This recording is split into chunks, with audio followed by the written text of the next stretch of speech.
آپ کشمیر کمیٹی کے چیئرمین ہیں، کیا آپ بتا سکتے ہیں کہ پچھلے 1 ماہ یا 1 سال کے دوران کتنے نیتے اور معصوم کشمیری شہید ہوئے؟ آپ یہ ڈیٹا کے چکروں میں مت جائیں کہ کتنے شہید ہوئے، کتنا کیا ہوا، اتنا کیا ہوا۔ کیا دفتر خارجہ کا ایک بیان کی کشمیر کی حمایت ہے؟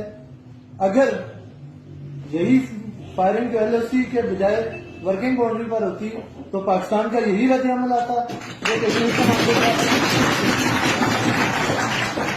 ایسا انلیگل انڈین آکوپائڈ کشمیر میں جائیں، مسجد میں آپ کو جانے نہیں دیا جاتا، گورنمنٹ میں آپ بند ہیں، آپ کو ذلیل کیا جاتا ہے، آپ کی زمین، آپ کا کاروبار، آپ کا انفراسٹرکچر، اوپر سے آپ کی ڈیموگرافک چینجز، باہر سے لوگ آپ کے آباد کیے جا رہے ہیں، RSS کے گنڈے پھر رہے ہیں، ادھر قوم کی اور امت کی بیٹیوں کے ساتھ جو ہو رہا ہے، پھر بھی وہ بیٹی اپنی جگہ کھڑی ہے، کیوں؟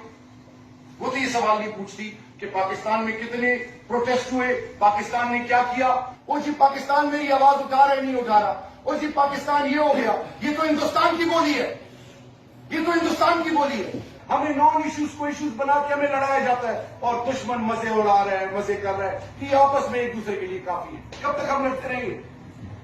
کب تک ہم irrelevant questions کریں گے؟ ہاں میں پہلے کہوں کہ let's be united for the cause of Kashmir. Once we sort out India, then we will sit and we will draw a line and then we will decide who sacrificed and what is the future of Kashmir, the future Kashmir, and then you will ask Pakistan and India. Thank you and let us